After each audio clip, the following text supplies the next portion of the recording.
Topic is the World Conference Against Racism. And of course, our guest is Dr. CPoe3.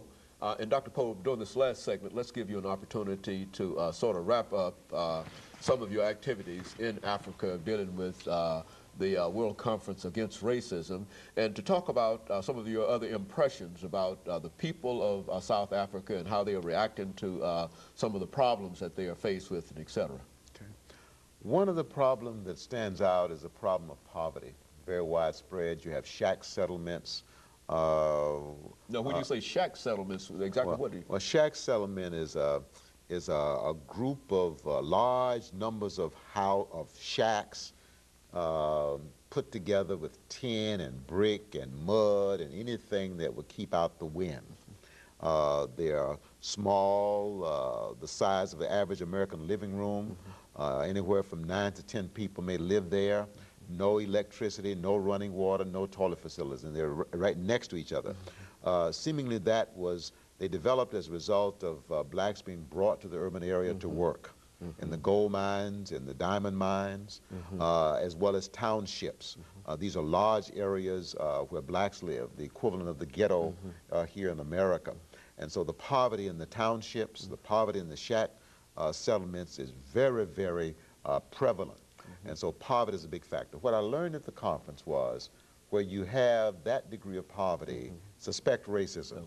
Suspect it, okay? People, if given adequate opportunity, will try to advance themselves, all right? On the other hand, if they are oppressed and prevented from advancing themselves, oftentimes poverty is a result, and poverty breeds poverty. That's one of the outstanding things that I learned. The other thing that I learned, I visited a school in one of the townships outside of Durban.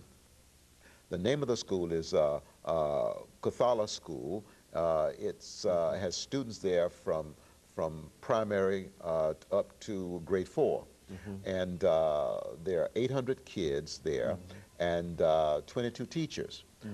They don't have adequate classrooms. They have 10 classrooms for 800 children. 6 of the classes each day, school day, have to meet outside. They have no playground facilities.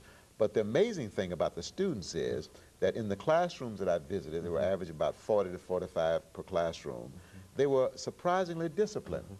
No talking to each other as I was standing there being introduced, no disruption. They were attentive, and it's an amazing thing that the girls look like the boys because they cut their hair, okay? But the instructor said, I said, you know, your students are more disciplined than our students. And she said, well, one thing, part of the African family tradition is to teach respect. We teach our children respect for their elders and respect for one another. I said, now, do you mean by respect love? And she said, yes, that's exactly what I mean. She said, we also emphasize respect here at the school. And I said, how do you teach respect? How do you teach love?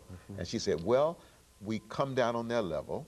I come down on their level to let them know that I'm their friend, to let them know I'm available to them. She said, I listen to them, I smile at them, I encourage them.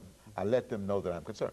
I had never before in my life, I think, asked somebody to explain to me how you show love for another person. She did an excellent job. She helped me to see that one of the deficiencies in our culture, in the American culture, is that we have forgotten, I think, to teach one of the most important things we can teach in a school system or a child is respect or love.